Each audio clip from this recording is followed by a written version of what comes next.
welcome to the Lion Zone. I've got another great show lined up for you. And before I do, I always like to run a little song. And right now, I'm going to run a video to set the pace for today. And I'm going to have to go over here. So put the share button on. Let's get the share going here. Here we go. And where is well, let me grab it. Okay, here we go.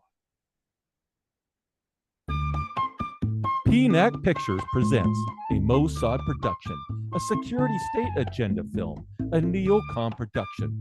Pull It, based on a true story by Christopher Boland, starring Lucky Larry, Benny the Bomber, 5 dancing Israelis, and the entire cast from Project for a New America. Pull It. You can't get more real than this. Coming to a theater near you. James, could you see that? I couldn't actually see it. I could hear it. Oh, okay. I'm learning how to use my share button. So hold on, folks. Hold on. I'm going to stop sharing, and I'm going to go back in here, and let me get this thing straightened out. So, yep, I see what I'm doing. Okay. Well, anyway, it was a failure for me to try to get it to work. I worked it just before the show. I'll probably play it a little later on after I figured out what I'm doing. Sure, why not? Yeah. So anyways, folks, it's been probably several months since I've had a show, so I'm a little rusty. I did just install a brand new Zoom application and did some back end stuff to allow me to share. And then all of a sudden, I'm like, what am I doing here? So nerves sometimes does that for you. But anyway, I got a great guest today. His name is James Perloff. He's been on my show in the past. And if you want more information about him, just go to jamesperloff.net. He is a prolific writer, author. He is an investigative journalist. He's like me. He's a individual who likes to dig into things that a lot of people don't want to dig into. He questions everything that he's told. And like some of my other guests, we have this inquisitive mind that says, I don't know if I agree with what I'm being told. And the more you've been in this world of investigative, checking out what they say, conspiracies, by the way, conspiracy in the dictionary, all it means is 2 or 3 gathered together, conspiring to do something criminal. And so that happens 1,000 times a day. If somebody's scamming you with your phone, that's a conspiracy because you don't know it, but they set it up to have you scammed. So with that in mind, James, thanks for coming back on the show. I'm looking forward to, well, we're going to talk about a few things regarding revisiting 9/11. And before we do, I just want to, folks, I've been wanting to talk about 9/11 for a long time on my show. I've read a lot of books, done a lot of research, watched a lot of documentaries, so it's going to be a very, very good show today. But James, before we get into some of your newest thoughts in rethinking 9/11, why don't we run down how that event changed the entire world, how life is now in the sense of a security state. We now live under a security state. Prior to 9/11, 2001, you could go to the airport, get right on. You didn't go through metal detectors. You weren't searched and seized. Every time you go through, you just walk on. You could have a bag of cash. No one cared. That's all changed. So what in your mind has transpired from that day? What happened in your research? What has taken place before we get into the new stuff that I was reading about on your website? But let's talk about the ramifications of a new Pearl Harbor and what that did to push in what we believe is an agenda. Yeah. Before I do that, this is going to sound silly, but I got a fly buzzing around my head here. I'm just going to turn on a fly zapper I've got over here, Okay. and I'll be back in just a couple seconds.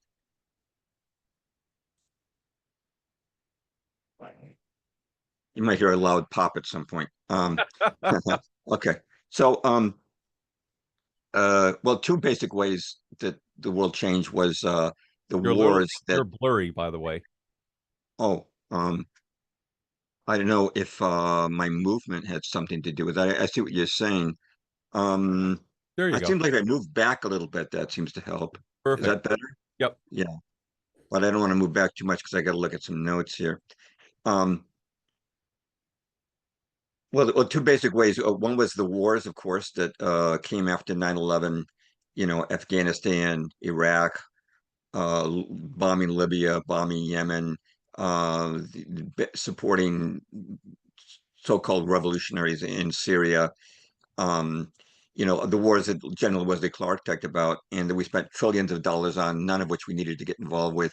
And the other, of course, was the security state at home, which is part of the long-term progressive imposing of totalitarian controls, which we saw continue with the COVID lockdowns, and now with um, climate change and the proposal for 15-minute cities. They're always looking for new ways to control us. And of course, they're talking about, digital currency, digital ID, and surveillance by Palantir, J.D. Vance's backer, Peter Thiel, being the head of that. So, yeah, basically wars and loss of freedom. Yeah, I was going to say the same thing. I did a lot of research. It's very interesting when you look at this. I some of my books when I started digging into it, but before I get to that is I remember sitting down at the pool, local uh, rec center through the city, and my son was taking swim lessons, and jet fighters were flying over.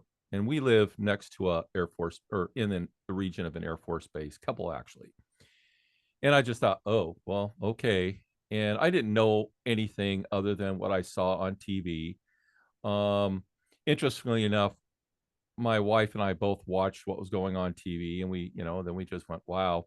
I know it really interrupted my some of my work because I ship things across the United States and even into Canada.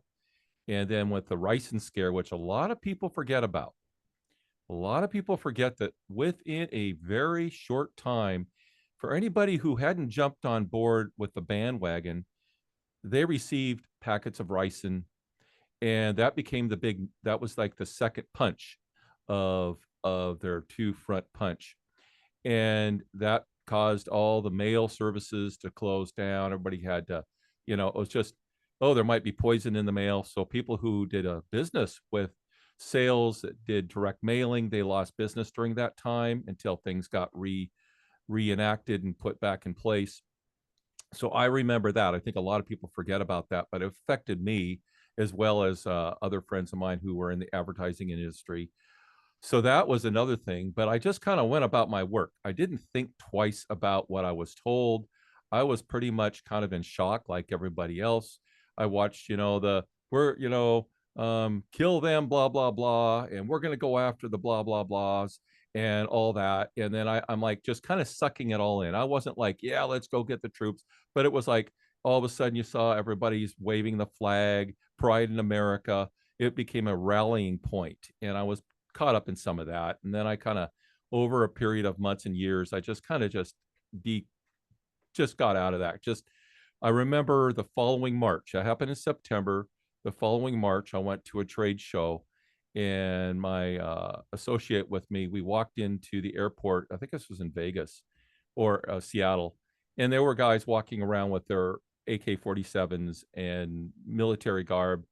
And he kind of looked at me and said, "This is overkill." That was his statement. This is overkill. And we watched the bombing of Baghdad from the casino when we were down there between our classes that we were going to. And his brother was in part of that. He was in a bomber or whatever. And then I came home and it just went about life. And it wasn't until many, many, many, many years later that I really started rethinking and a lot of things woke up. For me, it was 2015. But even before that, I started really thinking and reading and asking, what are we doing here? Why these wars? What are these endless wars about? What is this constant this doesn't make sense. You know, killing Gaddafi doesn't make sense. Doing all the Gaddafi had got rid of all of his weapons. He was doing good things. There was no fear from him. And so for me, I was on the back burner. I was probably like 99% of all Americans. We didn't even think twice other than what we were given in the nerve. And then I went through my wake up call in 2015. And then I remember talking to my wife because she was going through it with me. And she said, you know, honey, when I watched that, my first impression after the shock went off was that looked like somebody exploded those buildings, brought them down like the Kingdom.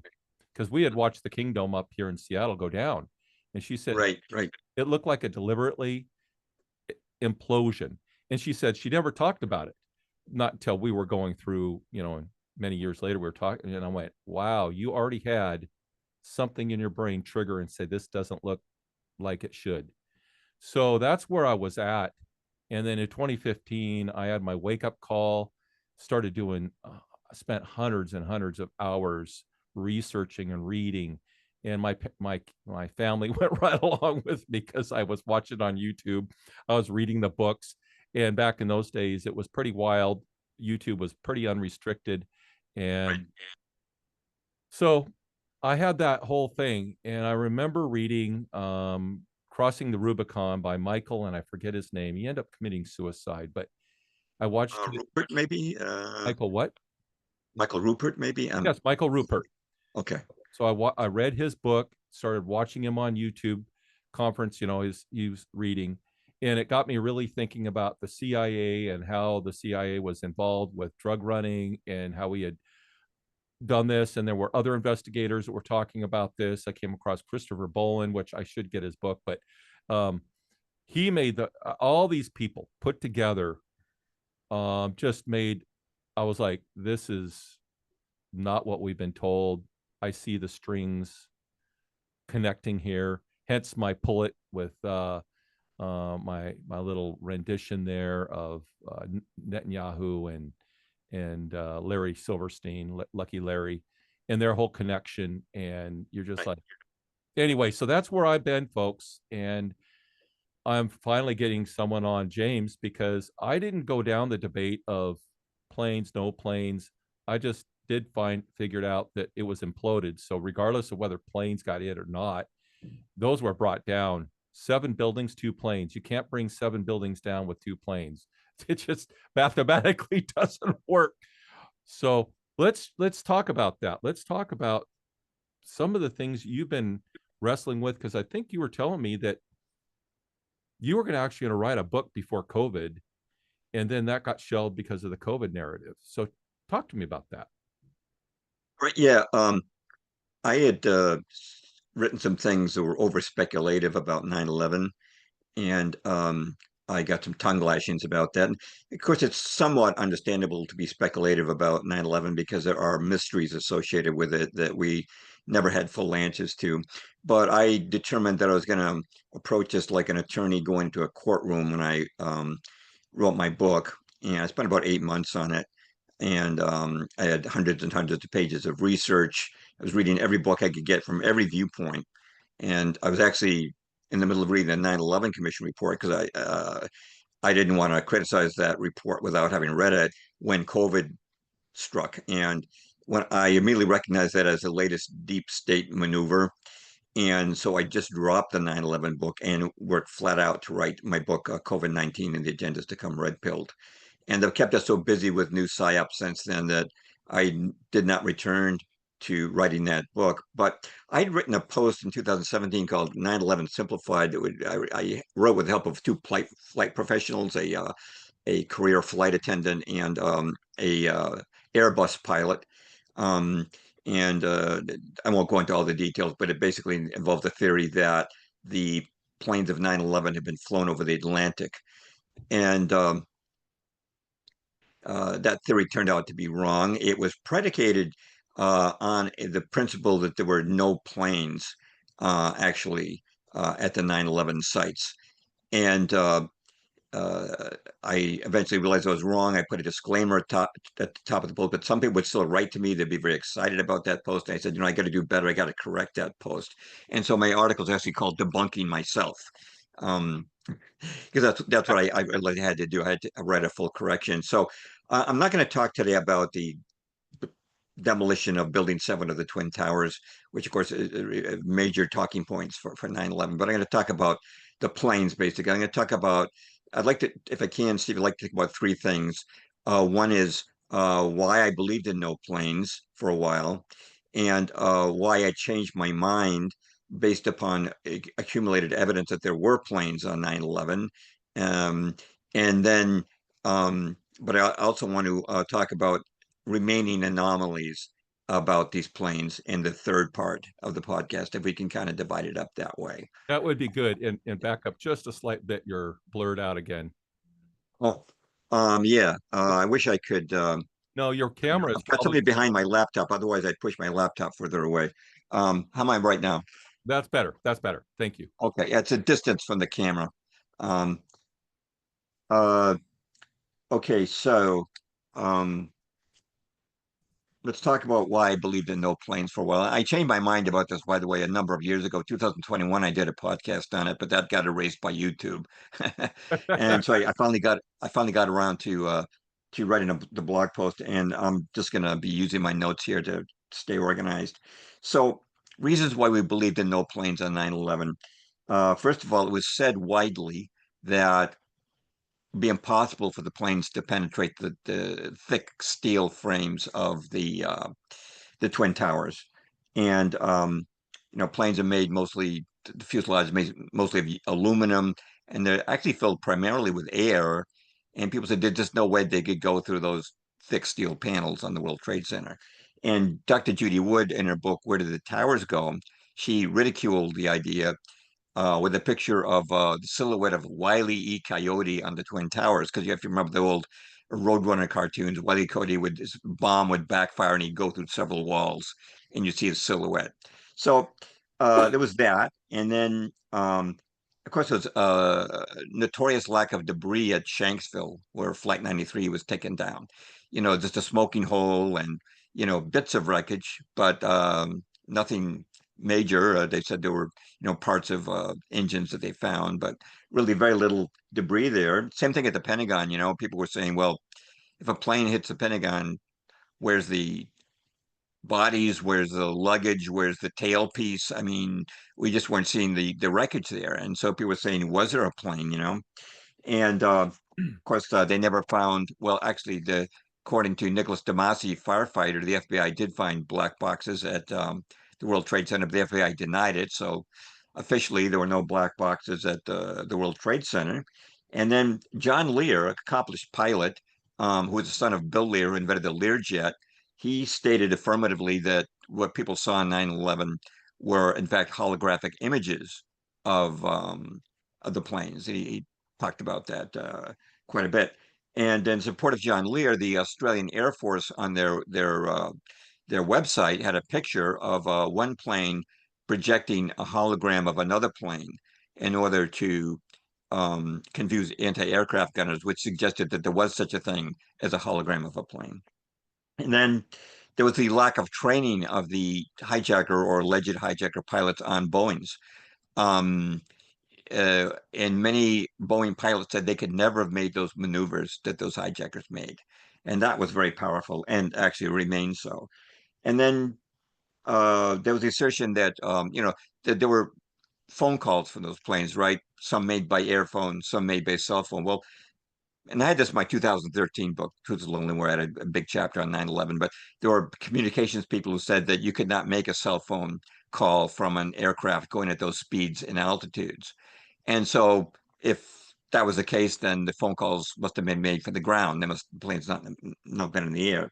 And then it was said that the planes could not fly at those speeds at ground level above 500 miles an hour, at least a couple of them, that they would incur structural damage if they hit those speeds. And then you even had Major General Albert Stubblebine, the former commanding general of the U.S. Army Intelligence, saying he believed that missile hit the Pentagon. So there was a lot of arguments on the side of no planes. And I concluded that given the speed and accuracy of the hits, there was probably missiles, which are incredibly accurate and fast that had been cloaked as holograms, as John Lear had suggested. And we came up with this theory that Israeli special ops disguised as Arabs had hijacked the planes and brought them across the Atlantic. And I won't go into all the details of that about that. But let me talk about. Um, I don't want to be boring by being numerical, but I No, in no, no. Go ahead. my blog post I have 11 pieces of evidence that cumulatively changed my mind about no planes. The first was I went on SGT report to talk about this new theory that I expressed, and I got an email from someone who was a witness to the first plane hitting the North Tower, which there aren't that many witnesses to the first plane. He wrote, quote, I listened to you last night on SGT report talk about 9/11. I was very impressed with your research, but I want to tell you this. I'm one of the few people who watched the first plane hit the North Tower from West Broadway just above Houston Street. I was locking up a van I was driving at the time and heard the plane overhead, much louder than normal. I looked up and watched it fly over Washington Square Village directly over my head. The plane seemed old, frankly. The plane penetrated the top of the building, and I mean penetrated. The entire plane entered the building as if it was a hangar. It did not explode until the rear fin was completely inside the building. I know what I saw. I'm just emailing you so that you don't go down a blind alley in your research. The second plane I never saw, but the first plane was definitely a plane, and it tipped its wing slightly a few seconds before it hit, as if it was being controlled. I wish you luck in your research, and I think most of what you present is correct, but don't fall for that holographic theory for the first plane. I saw that plane and watched it hit. And So I, of course I corresponded with this gentleman, and he had his own website. He seemed sincere. He didn't seem like he was just somebody who's trying to trick me or something like that. But this didn't change my mind about no planes. But again, I'd co-written this 9/11 simplified article with a Airbus pilot who's very knowledgeable about flight. He trains pilots. He's born in the UK, and he trains Airbus pilots. And I sent him a picture of the we call the impact holes of the North and South Tower. And I said, the impact holes are at the same angle, like left wing down. I said, think there's significance of the fact that they're at the same angle? Well, he gave me an answer I wasn't expecting. He wrote back to me and he said, on first glance, the after impact damage looks like the shape of an aircraft, complete with the cutout of the wings, all at an angle, and looks convincing. I looked at more images and started to think that it was an airplane, as the damage pattern looks like I think it should, and not like a conventional military missile. I can see from the photos that some of the steel beams are bent inwards. Some of yep. the weaker outer aluminum cladding is inwards and outwards, probably owing to the blast of the fireball. I do remain convinced it wasn't suicidal hijackers who flew ordinary B-767s into the World Trade Center, but perhaps you should try and flesh out some other scenarios. So now my own co-author has had his doubts. And now that's number two, okay? Number three, I had been working with another gentleman from the UK. Now, this guy was on the Let's Roll forum, and he went under it sounds like a silly moniker, but he went under the pseudonym of Loop de Loop. Now, I know what his real name is, and I've been in touch with him recently. He may let me publish his real name because there goes that fly. He may let me publish his name because he's got some books out on 9/11 topics now, and I don't think he'd really mind. But in any event, we talked a lot about the divisions of the official 9/11 story, but eventually he wrote to me and said, Jim, there's a book that's come out that's not going to be popular with the 9/11 movement. It was called 9/11 Debris by Matt Nelson. And Nelson came up with a second book called Airplane Debris, World Trade Center, 9/11. Now, I link to these books. You can read them online from my blog post debunking myself. Now, Nelson was a critic of the official story and of NIST, but he did believe that real planes, the original planes, had struck the World Trade Center. And he provided a lot of evidence. In fact, his book, you wouldn't believe the number of the hundreds and hundreds of hyperlinks that are in his book. Okay. Now, um, one thing that impressed me was there was actually quite a bit of airplane debris around the World Trade Center that I hadn't realized before. And so he provides the photographs, and I just did some screenshots of them, some of them. But for example, when the North Tower explosion occurred, a tire was witnessed flying out of the North Tower, an aircraft tire. It landed and was photographed on Cedar and West Street. Right. I Also, saw that. the second tire.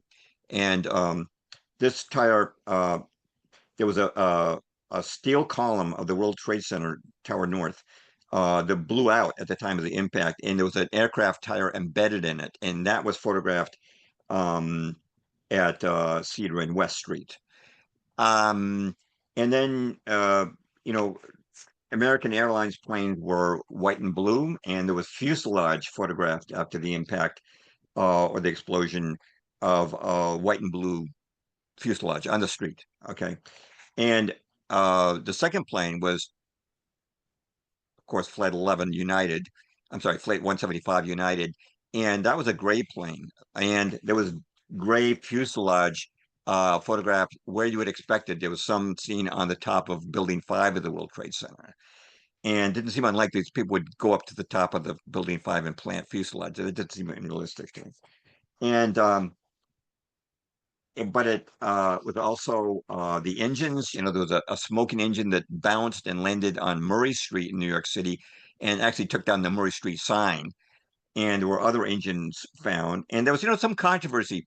This was debated on pilots for 9/11 Truth, whether or not these are the correct engines for a Boeing 767. Matt Nelson actually spends 12 pages discussing the technical details of that. It's a little too technical for me. So I refer to the people for it, but they did find plane engines smoking. And they also found landing gear.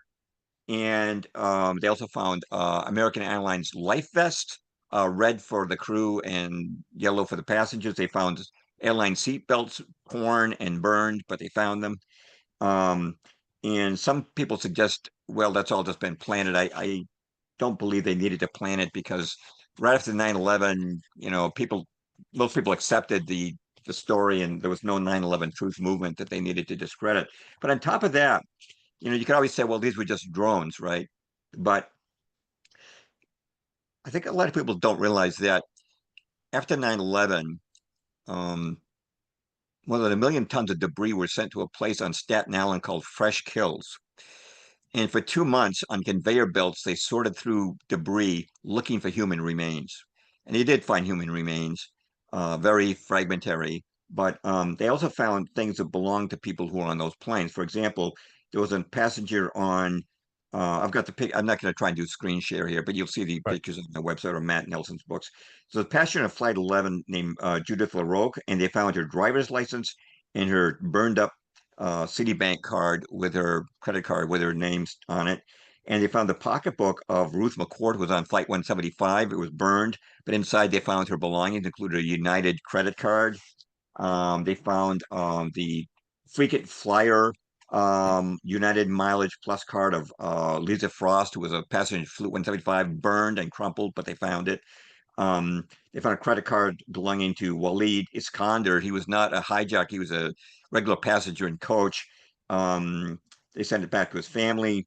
There were a total of 144 rings found at Fresh Kills, and one of them belonged to Sarah Lowe, was a flight attendant on Flight 11. It was a unique one-of-kind ring, the only one in the world.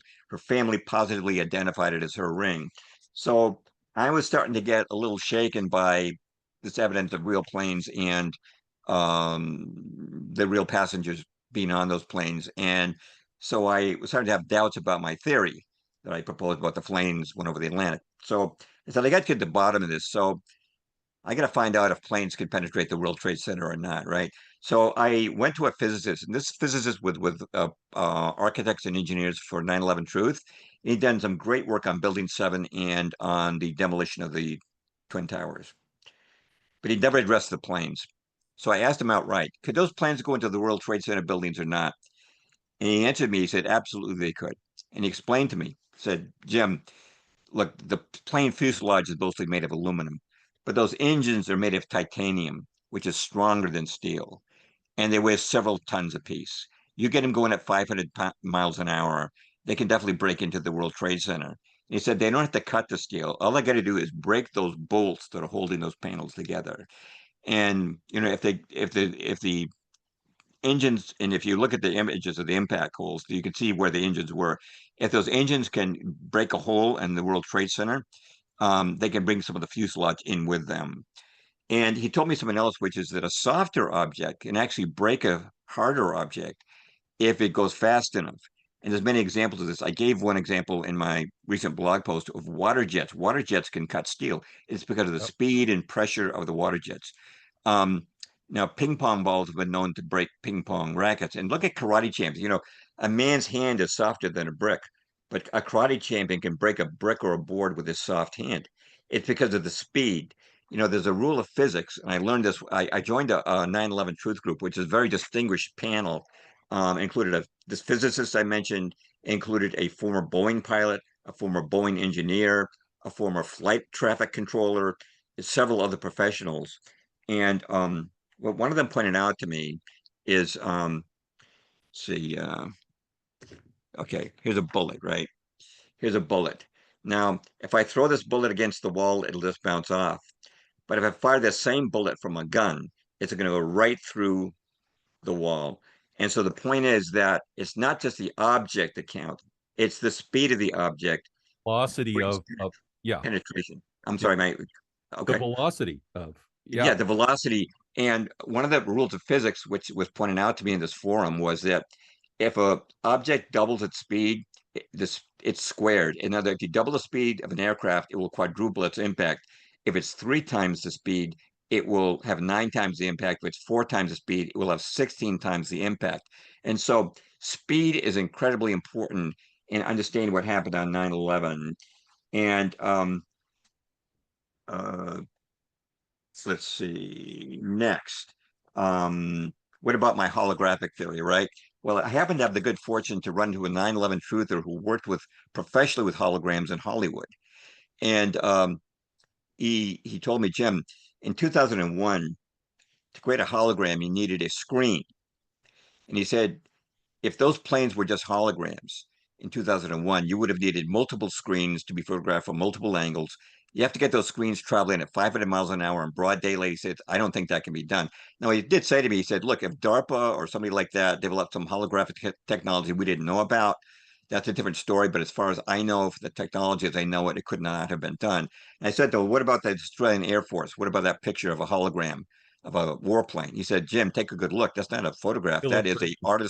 is an artist's depiction of what it would look like, but it's not an actual hologram. And I said, you're right. And as far as John Lear goes, John Lear was former CIA.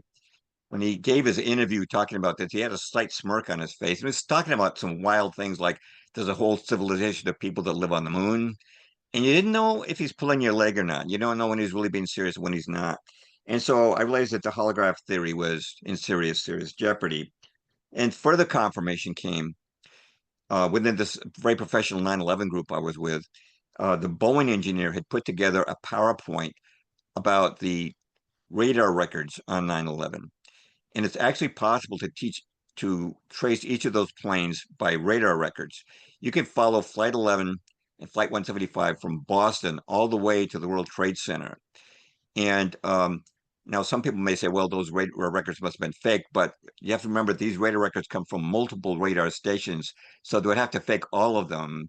And so I was reluctant to make that accusation that they were faked unless there was some evidence of fakery. One of the things that accepting these radio records as true ruled out was that there was some kind of a swap, because one of the theories was it was like an Operation Northwoods, Right. where Remember that. drones midair swapped out for the aircraft and crashed into the World Trade Center. Yep. Um, Actually, I believe there was possibly a swap out, but possibly on the ground before the planes took off. We'll get into that a little bit later. But you can follow the planes all the way from Boston to the World Trade Center on radar records. And but there was an anomaly that we noticed, and I'll just mention it. It was kind of interesting. There was a plane that took off from Connecticut from the south, and it flew at it got into Flight 11's flight path. Flight 11 was the first plane hijacked supposedly by Muhammad Atta. It's flying about 1 mile ahead of Flight 11. And then suddenly it disappeared from radar right about the time of the hijacking. And you think, well, it went below radar range. It must have been landing somewhere. But no, if you keep looking at the radar records, it later reappears over the Atlantic several miles out. And so, why would a plane fly 50 miles west of Boston, then turn around and head out over the Atlantic? We didn't have an answer to that. And, our group pretty much stopped talking after the lockdowns hit. But that was one of the mysteries we never did solve. But basically, seeing the radar records was one more thing that persuaded me that the planes had hit the World Trade Center. But let's go to Shanksville, because Shanksville is a big one. I mean, you still have footage from news reporters saying there's nothing there but a smoking hole. As far as I can see, there's nothing but tiny pieces of wreckage. It's if no plane existed at all. And then somebody sent me a video that completely transformed my thinking about that. It was a video about Southwest Airlines Flight 1771, which was hijacked and crashed on December the 7th, Pearl Harbor date, 1987. Now, what happened was with Southwest Airlines 1771, there was a crazed ex-employee had been fired, and he got into the plane. He snuck a gun onto the plane. His boss was on the plane who fired him. He killed his boss with the gun, and he shot both pilots, and he crashed that plane into the ground. And when it crashed, it was going at an estimated over 700 miles an hour. Now, some people will say a Boeing can't do 700 miles an hour. Well, it can if you have full throttle plus gravity. Now, the important point here is that the video, which I've embedded into my web post, um, contains news footage from 1987, and the investigators saying all we can see here is fragments of the plane. There's no tailpiece, there's no wings, there's no bodies, there's nothing but things you could pick up in your hands. And it fragmentized. And again, it's the principle of speed. Again, if you go 4 times faster, you have 16 times the impact. Now, we're used to seeing images of crashes where you see bodies and luggage and plane parts, right? In those cases, the pilots are trying to stop the crash. They're trying to slow down the plane. Maybe it's going 200 miles an hour. But when you go 500, 600 miles an hour, the impact is totally different. It will fragmentize. And that hole and fragments in California in 1987 looked just like Shanksville. And that, and I've been sent some other videos since then about similar plane crashes. And it turns out that what happened at Shanksville was not so unusual after all. Same thing with the Pentagon. That plane was going at 530 miles an hour. It will fragmentize, and you will not get big pieces of luggage and bodies and things of that nature. There's a lot more about the Pentagon, but I'm gonna just keep narrative moving. Um, Can I interject for a moment? absolutely, absolutely. I'm sorry, I've been talking for a long time. Please go No, ahead. no, Yeah. no, no. One of the books I read was covering the okay, come on, the mayor at the time, Rudy Giuliani, Right. and it was kind of a book that was relating that Giuliani was not really that good at what he did, and I believe that. a lot of bungling and a lot of things money had been sloughed off to other areas.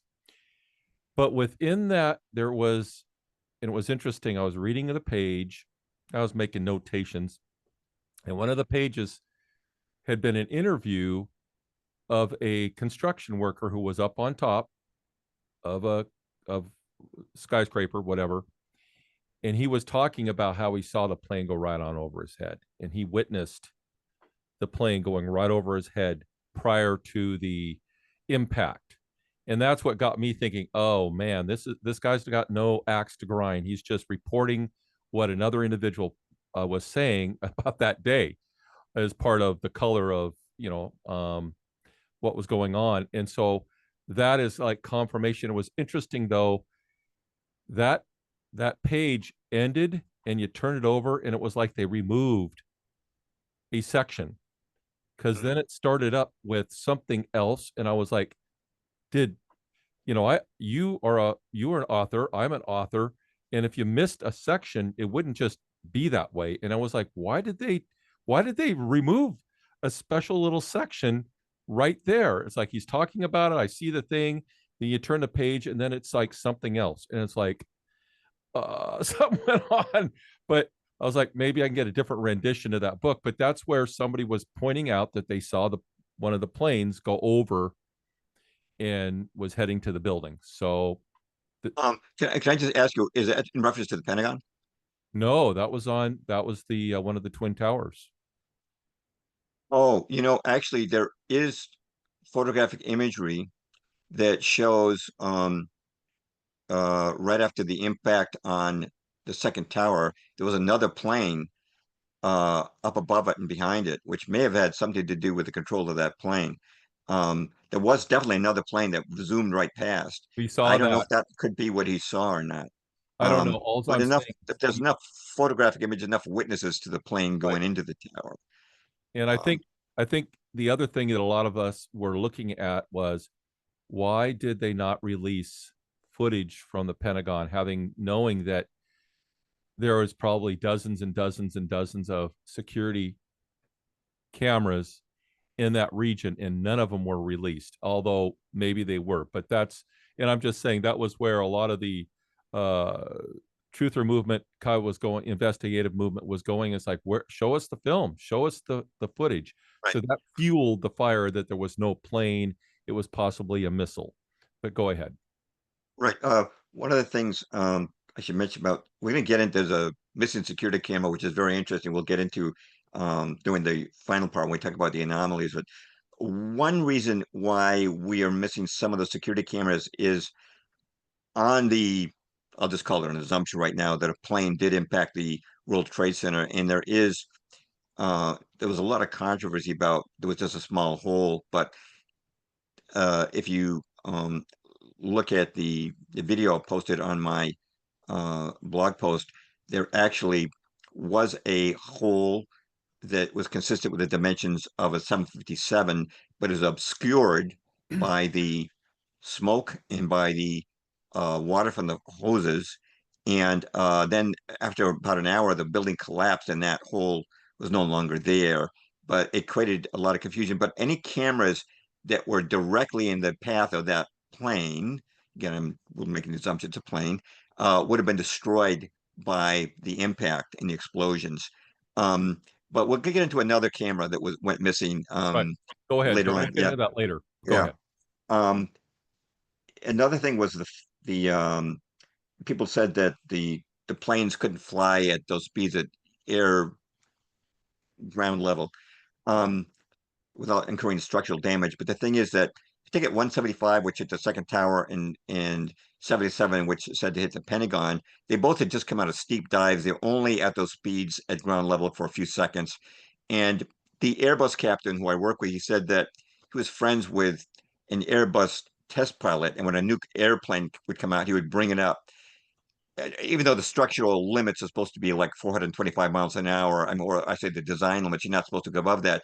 You can bring up a plane. He would bring up these planes to 500 miles an hour just to make sure there were no structural defects. So a plane can go that fast, Yes. especially Yes. if it's come out of a steep dive and has uh, gravity added to it. Another thing was the cell phone calls, and this is really an important one. Um, my friend Marilyn Moore, career flight attendant with a major carrier, now retired. She helped me put together my article, which depended on the no planes theory, and she believed in no planes at that time. But she told me that in 1998, she and a friend of hers, who was a pilot, were flying as passengers in first class on a plane going over Nebraska. And the pilot took his AT&T flip phone, called his wife, had a long conversation with her, several minutes, and handed the phone to Mary Ellen, who also talked to his wife. And then a flight attendant came along and scolded them, and so they hung up at that point. And it's interesting. The day that I posted this blog post, I got an email from someone. He said he was flying over Oregon at altitude in 1997. He had a Motorola cell phone. He flipped it open, and he had perfect reception. And the difference, it seems, is that those were not digital phones, they were analog phones in those days. And Mary Ellen tells me now her digital phone, her smartphone will turn off at a couple thousand feet. But I just want to quote something from the New York Times. Now I know that's legacy mainstream media, but this is less than 2 weeks after 9/11. They weren't trying to trash a 9/11 movement because there wasn't any 9/11 movement to trash yet. Just quote the New York Times, quote, according to industry experts, it's possible to use cell phones with varying success during the ascent and descent of commercial airline flights. Although the difficulty of maintaining a signal appears to increase as planes gain altitude. Some older phones, which have stronger transmitters and operate on analog networks, can be used at a maximum altitude of 10 miles. The fact of the matter is that cell phones can work at almost all phases of commercial flight, said Marvin Serbu, professor of engineering and public policy at the Carnegie Mellon University. An excess of caution prevents us from doing so, of course, because so worried about the safety of air travel, end quote. So it looks like cell phone calls were possible. And I think we probably got that one wrong. That isn't to say that all cell phone calls connected, some of them missed on 9/11, but some of them were able to get through because we're using these stronger transmitters. And the last one in my article is on the precedent of the um, Empire State Building crash of 1945. 1945, there was a pilot. It was Lieutenant Colonel William Smith, and he was piloting a Mitchell B-25 bomber through a very thick fog over New York City. And he had to be one of the unluckiest pilots in history. He made a direct hit on the 79th floor of the Empire State Building. Yep. And you can see the pictures of the hole. All three crewmen, of course, were killed, and there were 11 people inside the building who were killed. Now, some people in 9/11 truth will say, well, that proves that 9/11 is a lie because the Empire State Building didn't collapse. It was open for business within 48 hours. But there's a lot of differences between the Empire State Building crash and that crash on 9/11. One is that the exterior of the Empire State Building is very different. The World Trade Center was steel panels with aluminum cladding. The Empire State Building is limestone and granite embedded over steel girders, and also a B6 a Boeing 767 weighs 140 tons when it's loaded.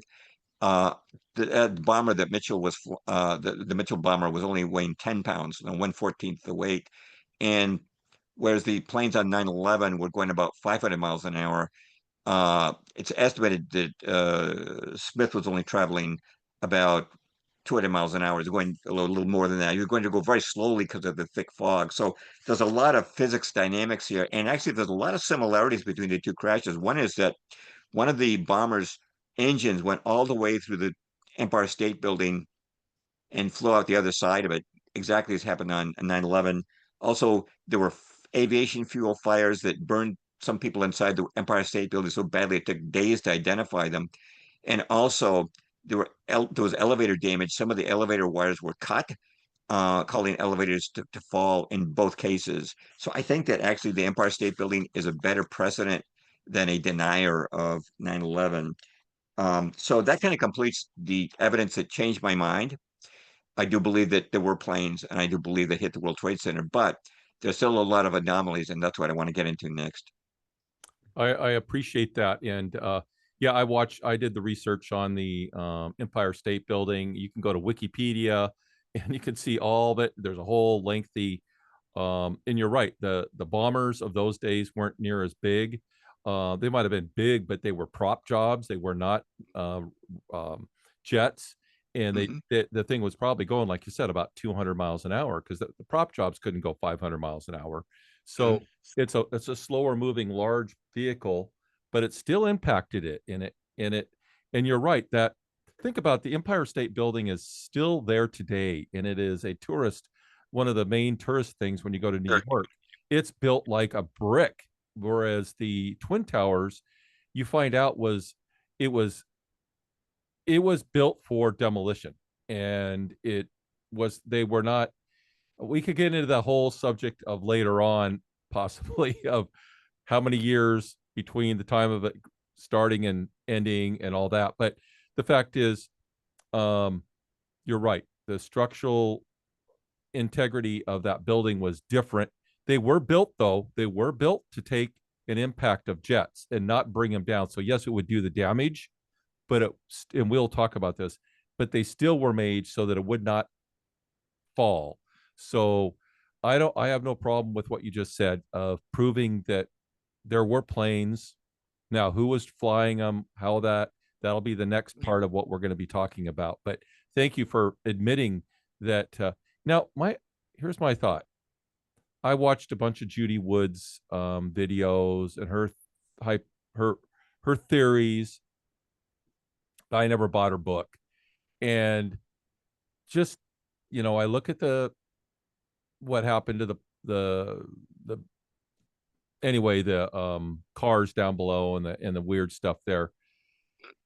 I don't know if we'll have time, but what is your theory on people coming in from the outside to create, to mix up things so that everything becomes just so much that people just dismiss the whole thing, versus maybe somebody who was on, had a one mind track mind and said, this is my theory and I'm going to push it to the end no matter what, hell or high water. So what, talk a little bit about her and that whole field of thinking, because people are still convinced that's what happened.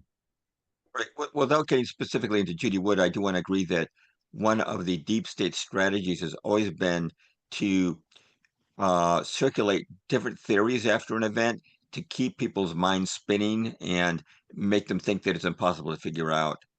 Um, you mentioned Chris Boleyn. I do know that he was approached by someone who he knew to be a Mossad operative, who asked him if he was interested in pursuing a directed energy weapons theory, which is kind of interesting comment from Chris Boleyn. But again, there's different theories, conventional, nanothermite, nuclear, and directed energy. And I'm going to try and stay away from that. Now, one thing is interesting in the 9/11 movement is that people get extremely attached to a particular theory. And I don't know if you've ever seen the movie 12 Angry Men with Henry Fonda. It's a classic movie about a jury where um, they took in a primary vote, 11-1, the guy's guilty of murder, but Henry Fonda's a holdout. And through the course of the movie, they really examine the evidence very intensively and objectively, throwing away their own prejudices. They finally come to the conclusion they do not have um, Enough guilt beyond evidence. a reasonable doubt. It's a That's right. good movie to watch about how we should treat. And myself with the no planes theory, the evidence persuaded me to change my mind also. But I was recently copied in on a conversation between some 9/11 truthers. I was amazed at how the hate that was being going back and forth, actually calling the other person saying, you have an ugly face, stuff like that. It's like, what does this got to do with 9/11 evidence? Insulting people. But it gets very difficult at times. And like I said, I've taken some tongue lashings myself for things I said about 9/11. And I just basically try to, be friendly and say, well, thank you very much for your input, and not get into like Yeah. brawls. It doesn't serve the purpose of suing the truth. But I want to get into it just in case somebody thinks I'm shilling out here by saying that there were planes. I'm going to talk about the anomalies now because there's still a Go lot of ahead. anomalies about this flight. We're not going to get into demolition. We'll just talk about the flights and security on 9/11. And the first thing I want to talk about is this.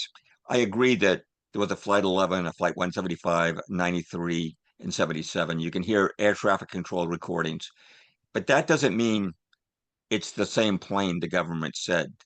Any plane can identify itself as Flight 11. And one thing that raises suspicion is in violation of the normal procedures for investigating a crash, no plane part in any case for any of the four planes has ever been matched by serial number to the plane it was supposed to have come from. That is very highly unusual. I mean, you got a landing gear, it's got a serial number on it. You should be able to say, hey, this came from this plane with this tail number. That's never happened.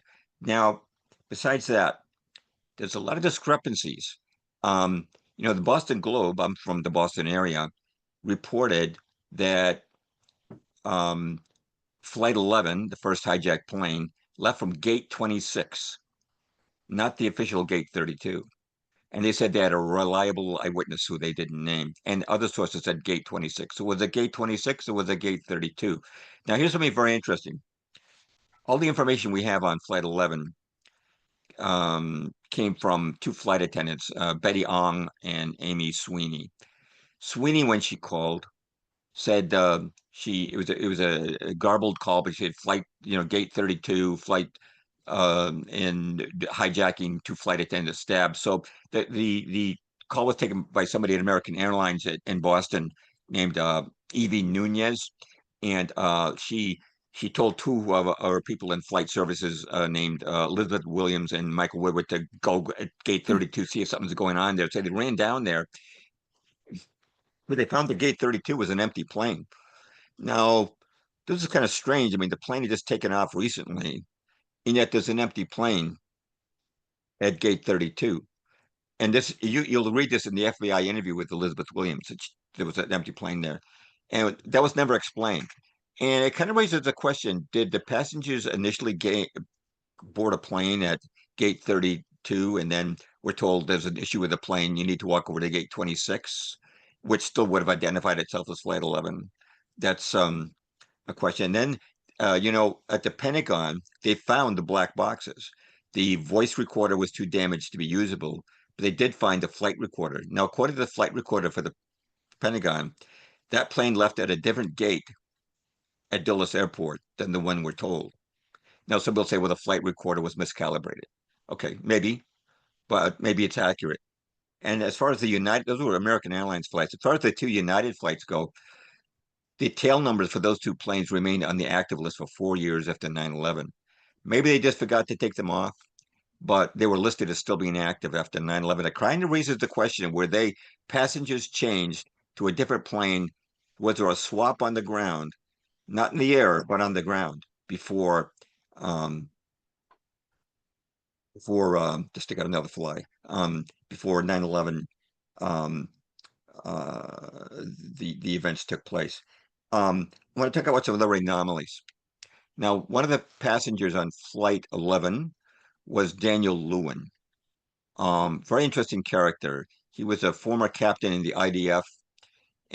He was an Israeli, and he um, had been in this Sayeret Matkal, which is they're elite special operatives. He was on flight 11, but about a year before 9/11, he had a portrait taken. You'll see the pictures of this on my last blog post. Um, is in front of two gray panels that look like the Twin Towers. And his thumb is pointing to his watch. You blow it up, it's a Swatch watch. The model name is Hijacker. Very unusual choice. And guess what? The minute hand, the hour hand, the second hand, and the date are all on 11. Now, the odds against Set, you figure out 1/12 times 1/12 times 1/12 times 1/30 for the days. It's over 50,000 to 1. He must have stopped the watch, but he wanted to communicate the number 11. And where was Daniel Lewin on 9/11? Row 9 of flight 11. Directly and behind the seats that had All codes. Muhammad Atta. Yeah, all codes. Okay. It's kind of weird. 50,000 to 1.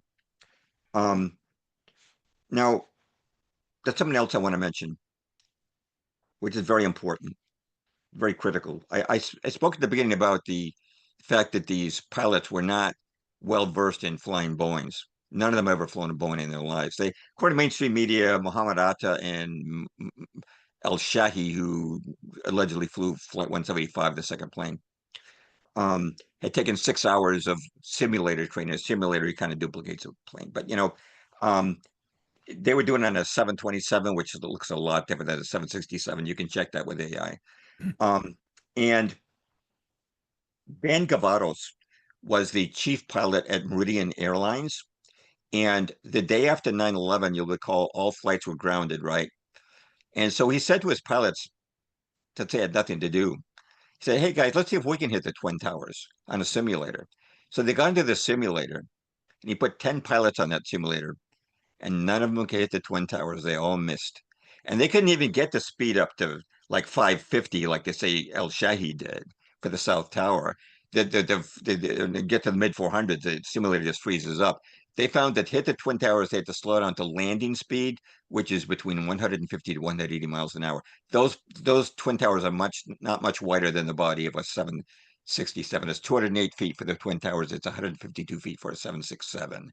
So um, put yourself in the position of Al Shehi, who's never flown a Boeing in his life. He comes out of a steep dive. He's flying at about 550 miles an hour. It's very hard to control a plane at ground level at that speed. The, they've cut the throats of the pilot, so it's probably the cockpit's covered with blood. And in addition to this, when you exceed the design limits of a 2000 of a 767 in those days, there was a very loud alarm that would go off. It was intentionally loud to tell the pilot you're going above your design limits. That's very distracting. It's a very loud alarm. And on top of that, the patients are screaming. On top of that, he knows he's about to die. And yet, just a split second before he hits the South Tower, he makes a finesse move on the steering wheel and tilts that left wing down a little bit, which enables the plane to perfectly enter the South Tower. Would you do that just a half second away from hitting you make that finesse move? Um, and I've got to tell you something else. This is really important. We know that the Twin Towers were demolished, right? Whatever theory you ascribe to. For this kind of a mastermind plan to work, you had to have the plane hits guaranteed. Because if El Shehi only clipped the South Tower with his wing and he crashed somewhere else in New York City, you got to call off that whole demolition. If you got any demolition charges of the South Tower, what do you do now? Do you go in and remove them? The plane hits had to be guaranteed, and these Man. aren't the kind of guys you can guarantee. Muhammad Atta, he snorted cocaine. He was a psychopath. In Florida, he was dating a girl who dumped him. He went to her apartment. He cut up her cat and the cat's kittens into little pieces. This guy was a psychopathic cocaine user. You going to trust this guy to make a perfect hit on the North Tower on 9/11? I don't think so. They had another means of doing that. Um, and I just want to quote what Russ Wittenberger said. Captain Russ Wittenberger, former Air Force pilot, flew 100 combat missions. He flew 30,000 hours for Pan Am and United. And here's what he said, quote, I flew the two actual aircraft which were involved in 9/11, flight number 175 and flight 93. The 757s allegedly went down in Shanksville, and the aircraft is alleged to have hit the South Tower. I don't believe it's possible for a terrorist to train on a Cessna 172, then jump into the cockpit of a 757, 767 class cockpit and vertical navigate the aircraft, lateral navigate the aircraft, and fly the airplanes exceeding its design limits by well over 100 knots, make high speed banked turns exceeding probably 5, 6, 7 Gs, and the aircraft would literally fall out of the sky. I couldn't do it, and I'm absolutely positive they couldn't do it. End quote. Russ Wittenberger, who flew those actual planes, right? Now, there's other anomalies, and you cut me off at any time. By the way, I believe I'm kind Well, of dominating. Yeah, I was you just going to say, we were at the Indianapolis Raceway in Indiana, and they have these little simulators, driving things. And I jumped on and I tried to I've drive. done those. Yeah, Yeah, I'm just barely getting going, and I'm off the road. yeah, There right. is. I have done simulators. I've done video games. To be that literally when you're on a road, just driving down the highway at 70 miles an hour, and you're looking left, and all of a sudden your car is going to the right, and you make a quick turn Hmm. the you have a jerk motion. There's no way that somebody flying at 500 knots is literally going to be able to steer that plane in that precise of a moment, because like you said, you're coming down. Just just common sense. Anybody who's driven a car, if you've been in a race car or a go-kart, you know how fast you're not going that fast compared to 500 knots. So the fact is, I think that we can rule out. My personal view is it's never been a real pilot in those planes. Mhm. But anyways, go on. These are just two anomalies that are way Yeah. beyond. What when you bring up something, there was a video on YouTube which they deleted that said it was too violent, but it was a cockpit view of what Hani Hanjour, the alleged pilot of Flight 77, would have seen as he approached the Pentagon. And I can't remember how many seconds. I think it's like 5 seconds before the Pentagon impact. The Pentagon looks like a pencil. It's about the size of a pencil. And in 5 seconds, that Pentagon just comes up and ooh, like that. And somehow he makes a perfect strike on the first floor of the Pentagon, barely scuffing the Pentagon lawn. I don't think so. This guy couldn't even control a Cessna, which he tried to rent at Freeway Airport in Maryland about a month earlier. They wouldn't let him rent the plane because he had trouble controlling it at 65 miles an hour. So yeah, very. But let's talk about some other anomalies. Some of these Go ahead. your viewers may not know about. Now, the pilot for Flight 11 was John Oganowski from Dracut, Mass. I live in Massachusetts. I've been through Dracut. He was, in addition to being a pilot, he was a farmer, and he had 100, I think it was 150 acres, and he rented out part of this farm to Cambodian immigrants. These aren't illegals, regular immigrants, but he was particularly pleased with this. The Cambodian immigrants were growing Asian crops like bok choy, mint from Asia, stuff like that. And September 11th was supposed to be a big day at his farm. It was a festive event. Officials from all over were going to come and visit the farm. It was a big day for him, but suddenly he gets the urge to go to California and miss this event. Now, I want to I have a friend, by the way, who is a commercial airline pilot, and he actually owns a farm up in Ferndale. And when he's not flying, he's farming. So oh, this is yeah, not at all it's just funny you said that. it's not unprecedented. Yeah, definitely. Well, I just want to quote uh, History Commons. You see, he bumped another pilot from Flight 11. Groveland, this is quoting History Commons. Groveland pilot Walter Sorensen was scheduled to fly in Flight 11 on September the 1st, 2001, but was ultimately replaced by Captain John Oganowski, who had seniority over Sorensen. The last-minute change of pilot spared Sorensen's wife Sarah the loss of her young husband. Sarah was 7 months pregnant with their son James when the doomed flight took off from Logan. All right, so oh, here's another one. This is from local newspaper, the Georgetown Record, on Flag Day celebration. This is years after 9/11. American Airlines pilot Walter Sorensen attended as a representative of the crew of Flight 11, which one of the first two planes hijacked and flown to the World Trade Center. Um, a twist of fate spared Sorensen's life as Captain Joe Algonowski took over the flight at the last minute and died with the plane's entire crew and its passengers. This is kind of unusual, especially since Oganowski had a big event that he was looking forward to in Dracut that evening. Now, this might not be so unusual if it wasn't for the fact that the same thing happened to the co-pilot. Okay.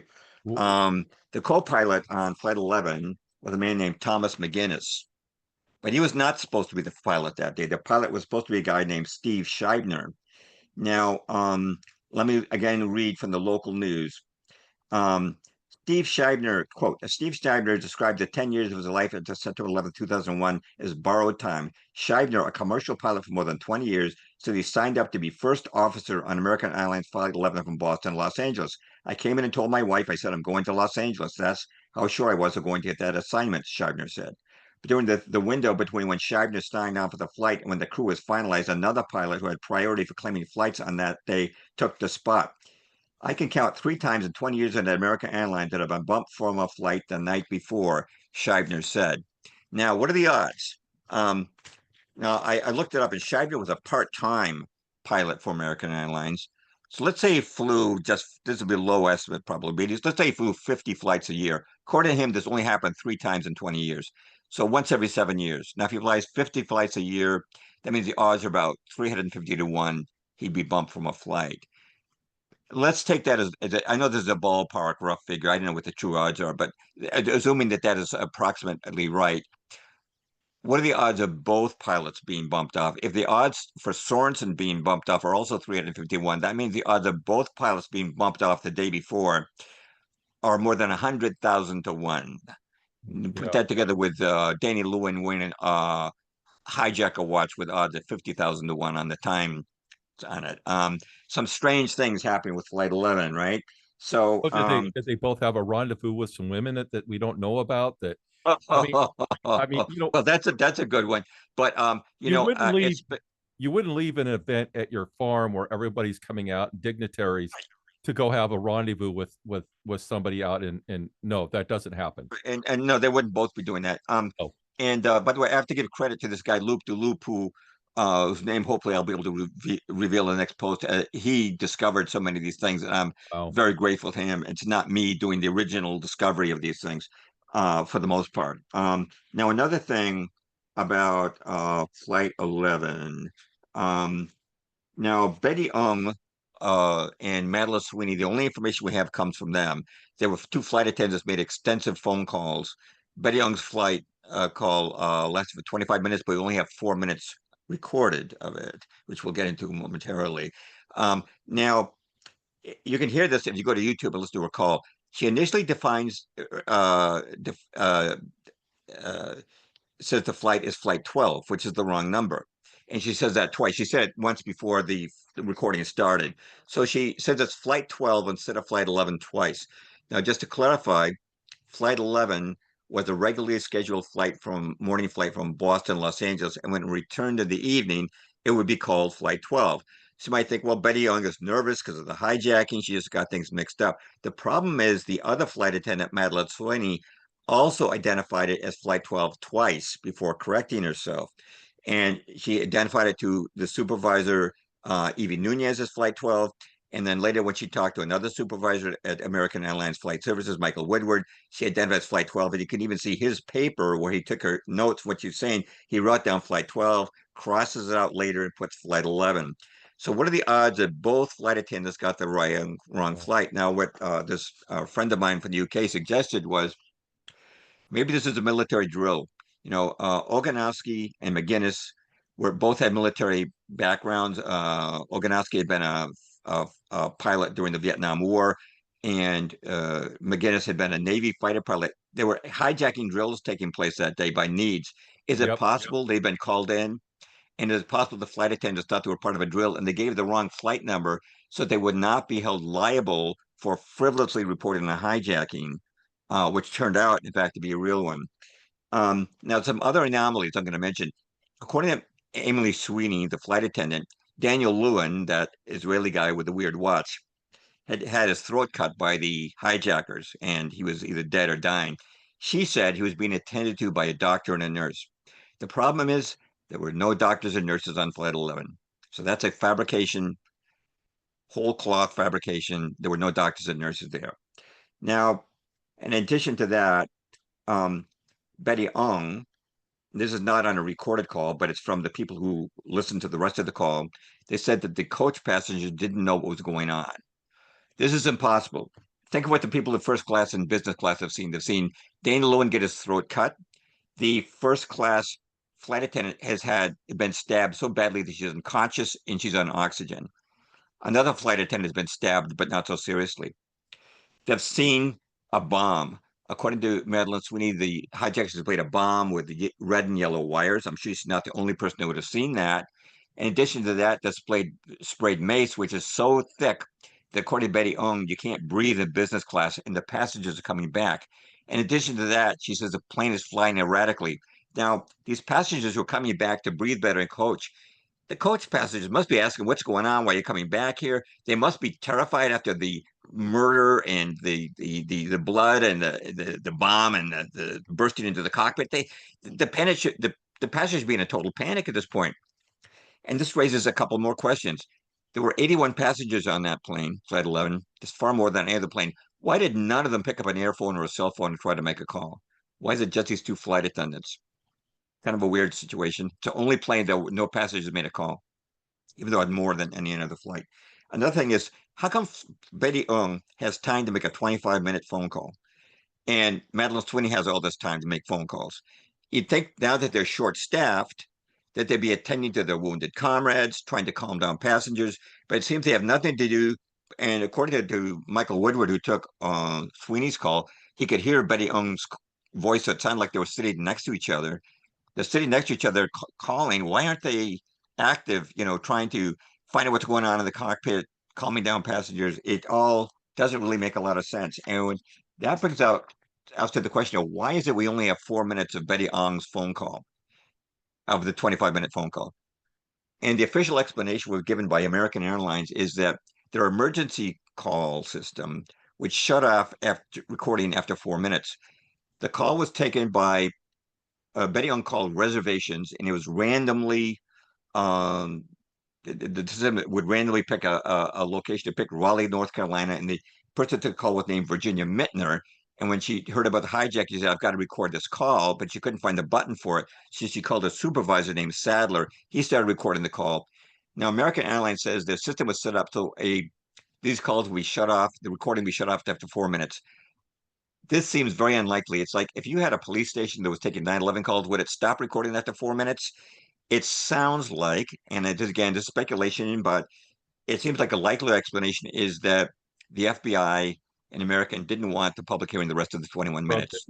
There's only 4 minutes we're going to allow people to hear. Yep. I should mention this. This is interesting. Who was the manager of security at American Airlines in 9/11? It was a former deep undercover FBI agent named Larry Wansley. If you go to Amazon, you can find his book. The title is FBI Undercover: The True Story of Special Agent Mandrake. That's what his nickname was, Mandrake, from Mandrake the Magician. So he was in charge of security, and he claimed, this is in a newspaper interview and uh, it's a testimony before the 9/11 Commission. He first heard about the airline hijacking at 8:45, but Virginia Mintner, who took the call at from Betty Ong, said that after 5 minutes, the FBI had arrived and took her off the phone. They put a senior AIA person on. You can see the video of her. I'll embed it in my next blog post. But she says the FBI got there in 5 minutes, and they said, "How'd they get?" She says, "I don't know how they got there so fast. In 5 minutes, they were there and they took me off the phone." That's 20 minutes before Larry Wansley says he knew about the call. Now the guy he what he did was he called the FBI when he heard about the hijacking. The guy he spoke to was Danny Deffenbaugh, Deffenbaugh is a special agent in charge at Dallas. Danny Deffenbaugh is also the agent who was in charge of the Oklahoma City bombing investigation. Oh And if you know anything no. about that, you know that there were unexploded bombs found there. Yes. There's all kinds of testimony that that investigation was a farce, but he's the guy, and he says he didn't know anything about it. I don't know anything about any hijacking. This is the first time the FBI knows about it, supposedly. But let me contradict that from a lot of sources now. I'm going to quote CBS News. They wrote an article on July 26, 2001. It was called Ashcroft Flying High. It seems that John Ashcroft, the Attorney General, was told that he should only fly in private jets, not a commercial aircraft. So I'm quoting CBS News now. Quote, in response to inquiries from CBS News over why Ashcroft was traveling exclusively on leased jet aircraft instead of commercial airlines, the Justice Department cited what it called a threat assessment by the FBI, said Ashcroft had been advised to travel only by private jet for the remainder of his term. End quote. Now, this is also true for the Secretary of Defense, Donald Rumsfeld. He was only flying private jets because the FBI told him that. The San Francisco Chronicle ran a scathing editorial condemning the FBI. Why were they advising these elites not to fly and not presenting any warnings to the public? Okay. Obviously, they knew something was coming down. But it's more than that. Um, Within 2 hours of the hijackings, the FBI had already descended on the Florida, at least some of the Florida flight schools. There were several where the hijackers trained. Now, this is really interesting. This is from History Commons. Um, it's about Dulles Airport. Airport security manager Ed Nelson describes the FBI confiscating the video. This is the security video they had at Dulles, which is the only one which has surfaced sometime after 10 a.m., which is not long after the buildings collapsed on 9/11. Quote, shortly after arriving after Washington's Dulles Airport, from which 77 took off, the FBI confiscated a security tape from a checkpoint through which the hijackers passed before boarding the plane. Airport security manager Ed Nelson will later say, quote, they pulled the tape right away. They brought me to look at it. They went right through the first hijacker on the tape and identified him. They knew who the hijackers were out of hundreds of people going through the checkpoints. They would roll it and stop it. It showed me each of the hijackers. It boggles my mind they already had the hijackers identified. Both medical detectors were open at that time. Lots of traffic was moving through. So picking people out is hard. I wanted to know how they had that kind of information so fast. It didn't make sense to me. End quote. That's from the security manager at Dulles Airport. You think that Virginia Mintner is making this up? You've got a lot of confirmation. Now, next quote is from the Richmond Times, December the 11th, 2001. They're talking about a guy named Jose Velasquez. Quote, an employee at a gas station across the street from the Pentagon that services only military personnel says the gas station security cameras should have recorded the moment of impact. However, he says, I've never seen what those pictures looked like. The FBI here was within minutes and took the film. How did it get to all these places? Dulles, Florida, Raleigh, North Carolina, the Pentagon, within minutes. It's like, how can that be? And why are they warning the elites not to travel on commercial aircrafts a couple months in advance? They obviously know something's going down. Now I'm going to read you an exclusive. Nobody's ever heard this before on the air. Okay. Um, in 2018, I was on a major alt media show. It's one of the biggest ones out there. I've been on it several times. It's right up there with SDG Report, Corbett Report, things like that. Now, the producer for that show, after I did a show on 9/11, emailed me. Here's what she said. Quote, I lived in the city at that time. I was a professional chef in my prior life. I lived and worked in Manhattan for 11 plus years. I worked in the South Tower upon my arrival in New York City. My boyfriend worked for a high-end purveyor that supplied windows on the world in the North Tower, Tower 1. He could not make the usual delivery on the Friday morning before 9/11. The FBI turned him away at the basement receiving area. They had the entire thing occupied. This has been a mystery to me ever since, end quote. So I wrote her back. I said, well, what do you mean the FBI had the entire thing occupied? What do you mean by the entire thing? And did they give a reason why he could not enter the building? So she wrote me back. She said, I often wish I'd asked more questions. The only thing I can say with certainty is that they had the underground area completely blocked off and occupied. Um, it was similar to an underground parking lot. Small delivery trucks could drive in and unload at the receiving dock. I'm pretty sure this was the top level basement. My boyfriend said they were wearing FBI attire, hats and jackets, and they didn't give a reason for denying him entry. They weren't very nice about it either, kind of like scram. So he left and called his boss. And just to break things down a bit more, they stopped him at the entrance to the underground garage, but he could see beyond. The area was crowded with official looking vehicles and people inside the underground area.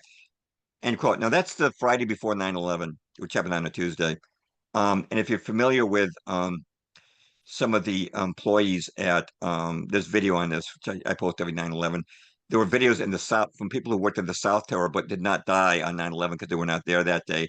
That there was a complete um, electrical shutdown of the South Tower on the weekend before 9/11, which is totally unprecedented. And all the security cameras were off. So people were free to come in and out. Quote unquote engineers were going in and out, but who knows what they're really doing. So there is a ton of evidence that there were a lot of anomalies about these planes, a lot of anomalies about security. I'm not going to, by the way, I'm not suggesting that the FBI was a party to murder. You know, it's just possible. You know, sometimes with the police, if they're arrest a drug dealer, they may release him with the intent of following him to see who his partners are. And it could just be that they were tracking these alleged hijackers, and maybe someone like Mossad said, "Don't worry about September 11th; they're just doing a dry run. Nothing's going to happen that day." And then things happened, they had to cover their tracks really fast. But they obviously knew from all this testimony that what was going on, and they knew who the people were that Well, they were tracking. I have a couple points. One is in 93, the FBI was involved with the alleged bomber who Hmm. tried to bring down the building, the one building in 93. And the FBI furnished him with all the everything he needed. Right. And so the FBI has been very involved in a lot of things. The other point is we don't even know if they're really FBI. We don't know. The guy said the FBI. Well, agencies, other agencies can definitely don the clothing. Look, we watch TV shows, we watch movies. They're wearing Hmm. FBI outfits. They've Good got the point. same SUVs. How do you know that these are actually FBI? You don't. You have no way of knowing whether these are real or these are agents from other entities who are pulling this off using FBI as a cover. So you're right. We do not know if there's actual real or make believe. I've watched too many crisis plays, Hmm. false flag events to know that a lot of times the what you see, they'll have police, they'll have whatever on, and they're not even real. These are crisis actors. These are actual agents that are in there. So there's that aspect too. But I do remember the report of shutting down the power for a weekend, and it's like if you were to, and there's the speculation then, and we're not going to spend any time on it, but that's when a lot of things were put in place to be able to Right. take things down. But the Yeah. fact is there's far too many holes in the official, and what you're doing is you're actually just reading reports that Right. people. I mean, I'm not Virginia Mintner and Jose Yeah, Velasquez and Ed Nelson at De La Salle said these things. I'm not making this up. I mean, right. they all talked about this, and so it collectively, if I was in court might prevent that as evidence because it's testimony. It's not speculation. They actually said these things. I should also mention Muhammad Atta's luggage. Did not make it on Flight 11. And in that luggage, the FBI supposedly found um, the entire plan of 9/11, including the names of all the hijackers. That's why they were able to publish those photos of the 19 hijackers within 3 days. But why would Muhammad Atta bring the names of the hijackers and his entire plot in luggage? I mean, what if security opened it up and found it, at the airport? And his will was in there. And why would you bring your will on a plane that's going to crash on the North Tower? It's going to burn up and nobody will ever find it. It really doesn't make sense. And especially when you consider that Hunsley, which was handling security for American Airlines, was owned by ACTS, which is owned by Israelis who had once attempted to get the security contract at the World Trade Center. There's so many anomalies, and Chris Berlin was someone who uncovered a lot of data about that. He's done unique work. In fact, you mentioned Chris Berlin, and I give him a lot of credit because he actually wrote about the dancing Israelis just 1 week after 9/11. He was so on top of it. He was He was so on. amazing. I didn't find out about the dancing Israelis till about a year and a half after 9/11. But he was right there from the beginning. I haven't heard from Chris Berlin. I mean, I haven't seen anything. I don't normally I correspond with him, but have. I haven't seen anything on his website for a long time. So I don't know if he's just been told to keep quiet under I think he moved. pressure. He moved Yeah. to another country, and I think he. Mhm. I think he just put his head down and said, "I'm out of it. I'm Mhm. not going to go any further," because Mhm. I remember him getting beat up and he had his arm broken Mhm. by thugs. Right. Mhm. And within his book, he definitely uses a lot of connection. And as a matter of fact, we all know it was the Israeli security top of Israeli. They're the ones that pointed the finger at uh, not Saddam Hussein, but the Bin Laden, Osama bin yeah, Laden. Bin Laden. The guy, he's sick and he's in a cave and he's going to carry this out. Yeah, right. Um, but the point is, they're the ones that that fingered this group right within hours, and then that was the message that went out. And so Right. everybody's anger and angst went towards Muslims and the terrorists, and it was this is a traditional op-ed from the Israeli way of doing life. It says they constantly point the finger when they're the ones doing it. Goes back to King David motel. They blow it up, and they're blaming the Egyptians. There's the Lamont affair. Countless, even up to the October event, which I believe was 100% staged.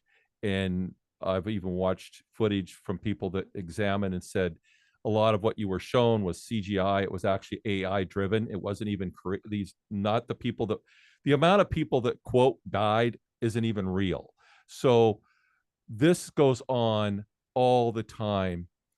So I want us to steer now to the next part. You talked about the anomalies and you talked about the planes, but now I think you had a third tier that you wanted to No, discuss. this is the third. I just did the third tier. Was first why I believed in no planes, then why the evidence to change my mind. The third part was some of the anomalies, and there are still innumerable anomalies concerning 9/11. But that's interesting what you said about people dressing up as FBI or cops, because usually I just think of crisis actors being the witnesses interviewed by CNN or something like that. But I never really thought too much in terms of Hollywood has plenty of FBI and um, police paraphernalia. Somebody could easily don that and pretend to be a law enforcement during an event as well. So that's a very good point. And the other thing is I did extensive research on the fact that the Air Force was running various exercises that day. Mhm.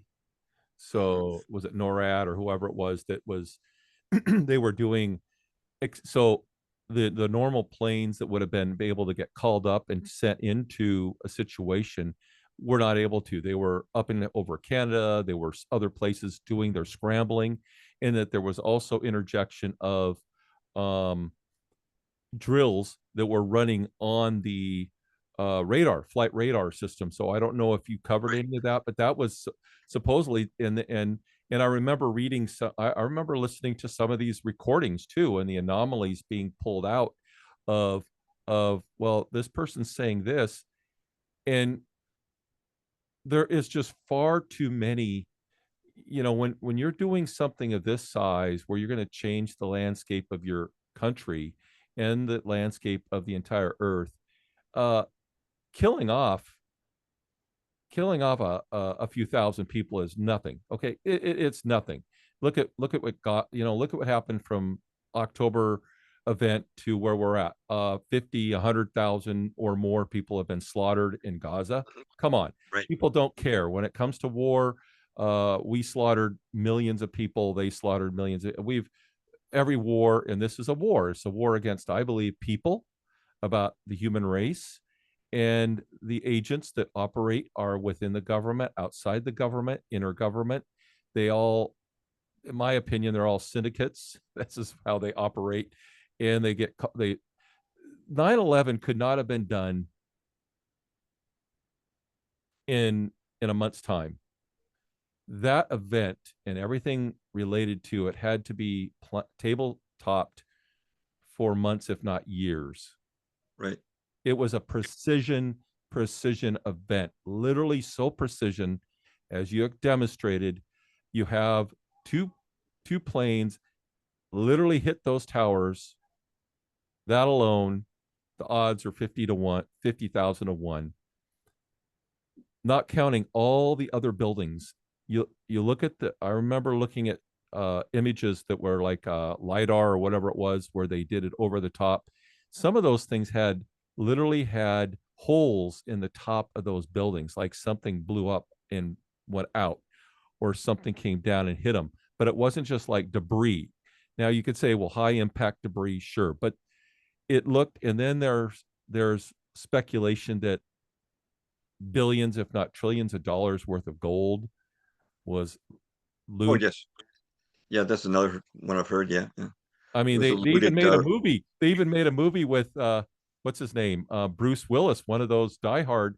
They're down below in the trucks, and they're taking the gold out.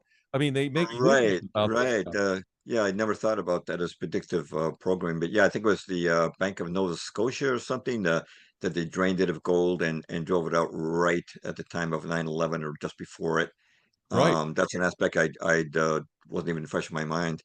And But yeah, there's so many things to say about 9/11. Like I said, we haven't even talked about Building 7 or the demolition.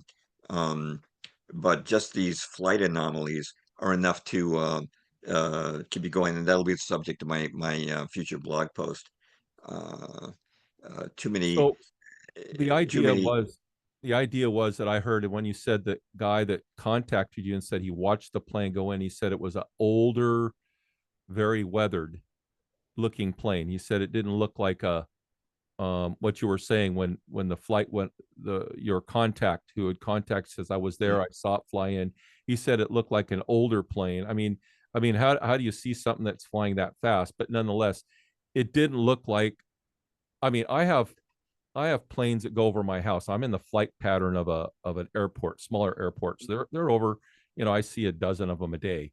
And it's interesting when they're coming in to fly in, they're not even going 100 miles an hour. They are literally going real slow coming in because they're using the air, their jets, and they don't have to go very fast to come in and land. So I've never seen a plane fly 500 miles an hour over my I've seen Air Force jets flying fairly quickly, and when they fly over, they're loud, and they're peeling through the sky.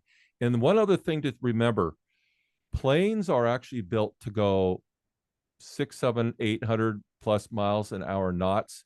When they get into the slipstream, they get up above 30,000 feet, they hit the airstream up there, and it's like a river. And so when they hit that river, now it's like, now they can go 6, 800 miles an hour or more in that airstream without any turbulence, without any resistance, because they track. And you can go online and look at airstreams and flight patterns. And I've asked the guys so do you get up to a certain point and hit the airstream? And they'll say, yeah, because That's how you're able to save fuel. That's how they're able to get some point A Sure. to point B. So the planes actually go much faster than what we're talked about. But of course, there's less resistance because you're further up. But the idea that they can't go 500 knots, that's not real. They can go much faster in the Mhm. right conditions. But so Right. now that you've done this and you're getting some feedback, I suspect, from your followers, and you're getting on shows where possible and sharing about this. I'm of the opinion, James, as a researcher myself, that I am always willing to change my mind when more evidence shows itself. I do that. I wrote my book right here. It's the one right there you see, new revised breaking the deception code, and in there I tell people how to use discernment, and I point out all the reasons that prevent us from using discernment. Bias is a huge reason why we don't use discernment. We might have bias because we are, hey, we're getting paid to have a bias. We're getting paid to look the other way. Money does a lot to change a person's mindset and actions. And the parts that do are the anomaly to me is, where did those people go? We know that people were killed, that their belongings, and there is just too much predictive programming. What are your kind of your summation thoughts on what you've learned and how you've now set back and said, I need to rethink this? How does this, as an investigator, now that COVID's through for the most part, and we're moving on to the great wander, beyond. Tell me your now, as you're working forward, what you hope to gain out of this and help others with. Well, I can say my specific reason for writing that post was to make sure my older post didn't mislead anyone into a theory that I knew was wrong. But when I was writing my book on 9/11, which I never got to finish because of COVID and subsequent crises that the deep state brought upon us, was that I wanted to avoid speculation as much as possible and be like an attorney in a courtroom and only present solid evidence, um, solid testimony, um, uh, not hearsay, not things that a judge would kick out of court instantly, not trading insults with the district attorney, something like that, and get a contempt of court violation, because I know it gets very emotional sometimes in 9/11. So I just wanted to remain as fact-based as I could, stick with things that if I had something I was really sure of, that's what I wanted to focus on. And the things that I wasn't so sure of, but I thought worth mentioning, at least acknowledge that these were uncertainties. Um, Collectively, the evidence against regarding 9/11 is overwhelming, especially when you know that even before 9/11 happened, the neocons wanted wars in the Middle East. And then, as you know, General Wesley Clark went to the Pentagon after 9/11 and said, we're planning to take out 7 countries in 5 years, even though they had nothing to do with 9/11. So it's been a horrible tragedy for the world. And, 9/11 did not benefit Muslim countries. They got bombed to smithereens. It didn't help America, who got the Patriot Act and trillions of dollars of war debt. The only beneficiary was Israel, who sat back and watched us take out their enemies one by one. Yep. And we didn't even get into the Israeli connections, which start, I suppose, with the dancing Israelis. But there are dozens and dozens of connections of the Israelis to 9/11. Again, when a police detective tries to solve a crime, usually the first question you ask is who benefited from this crime, who Was that had Joey motive. Bono? Yeah. Yeah, yeah, there was no motive for Muslims particularly. Oh no. Yeah. Oh well, they hated the great Satan. I'm like, are you kidding me? They knew that this would bring on hellfire to their whole world. Right, Why would sure. it's totally bass backwards. Now I got a question. You were saying you were reading through some, so there is and I've been trying to find it. There is a Canadian professor, I believe, who, before he died of cancer just recently, but before he did, he put together a video, his views on 9/11. He was an investigator, and he went through the actual legitimate report. It's like 1,200 pages of eyewitnesses on that day. And and in that report, it's, I think, over 100, maybe 130 eyewitnesses all reported explosions, multiple explosions throughout the day, throughout the before, during, and after. And that these are all, this is there. It is actually in the records, the official record. And I don't know if you've gotten yourself, I was going to try to find where I could get a copy of this. I want to watch the video again, but are you familiar with that?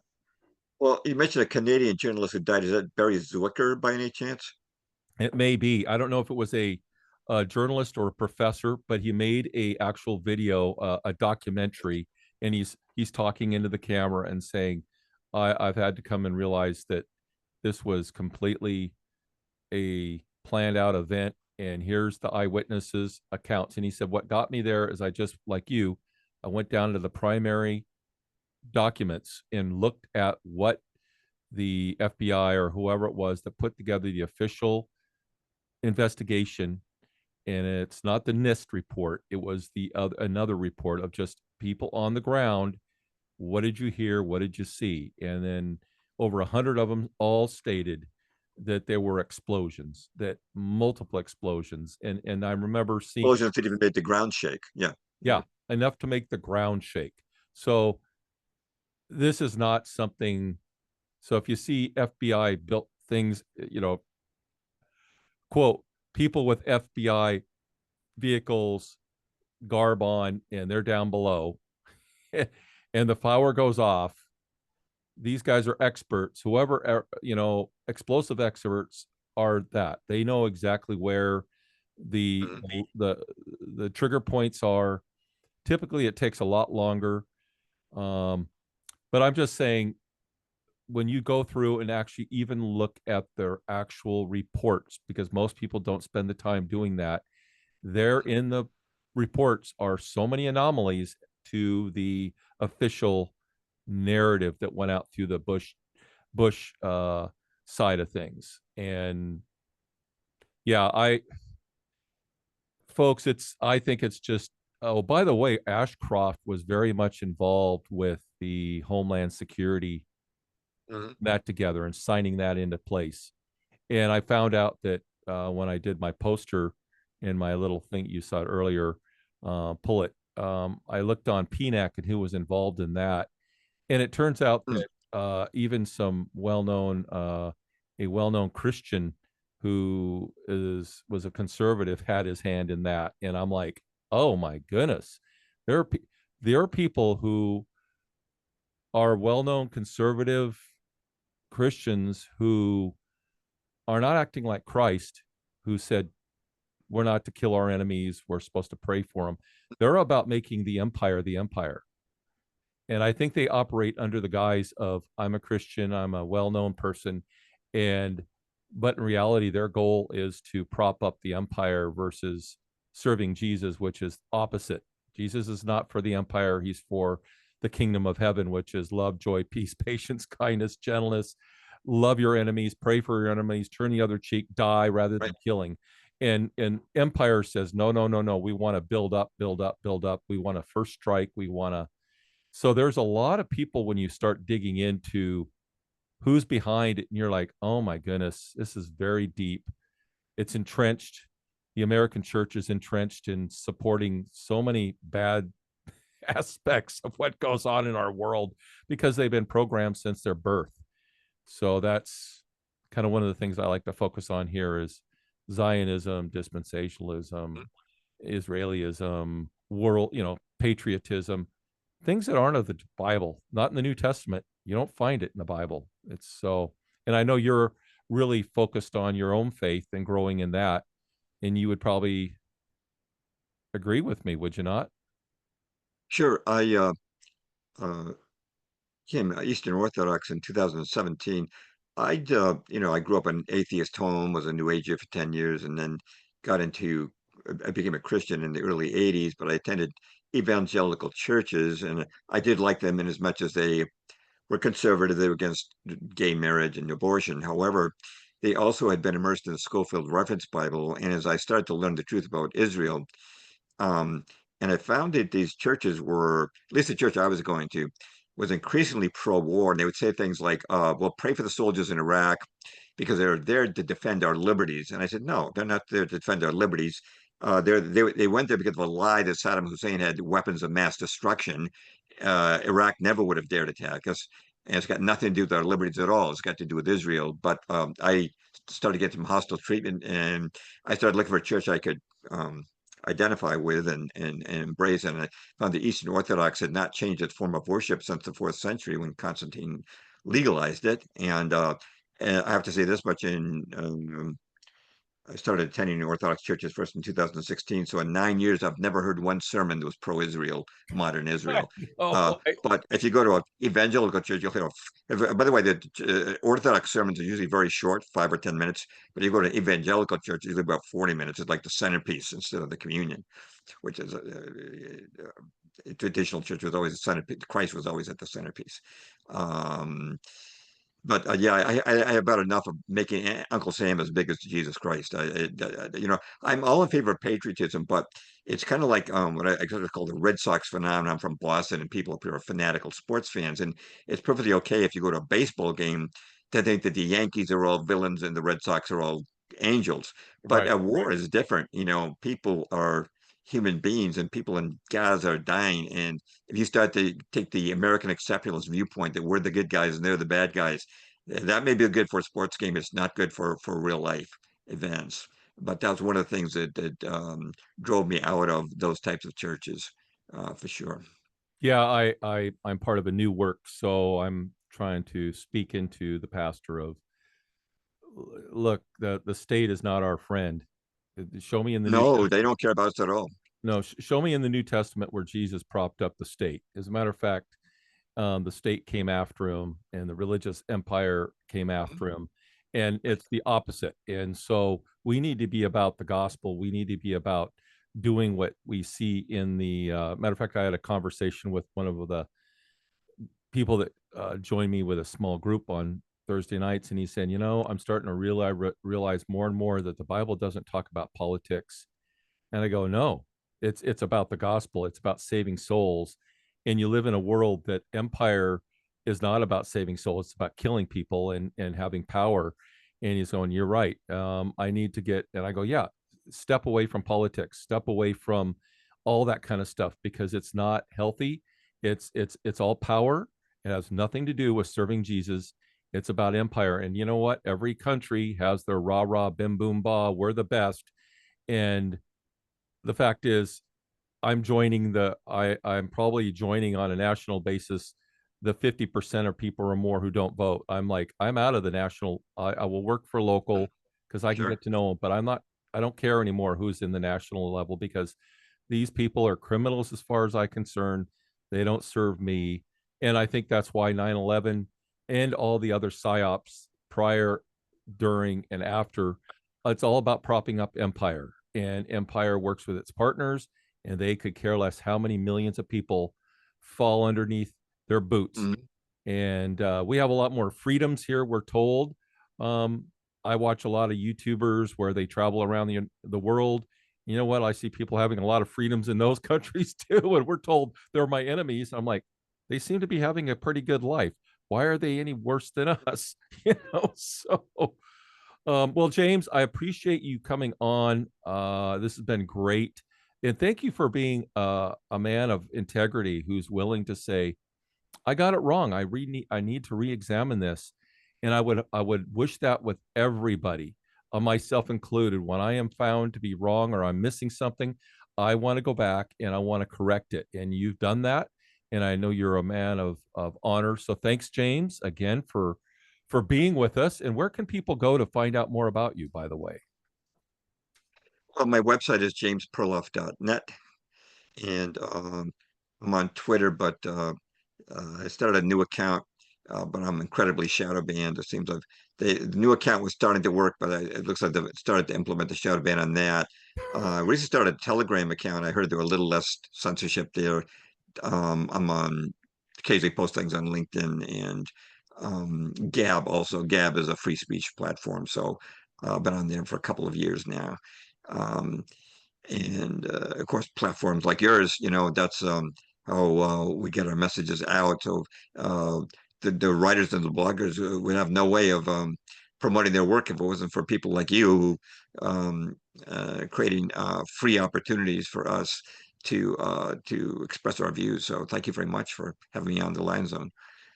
You bet. So, folks, as I like to always say, thanks for joining me. If you want more about me, go to stevejohan.com or stevejohan.substack.com. That's where you find my writings, my book. You can find it at the QR code there. And as I like to say, be a lion and not the prey in a world of hungry jackals and vicious wolves. Thanks for joining me. And there we go. Hold on.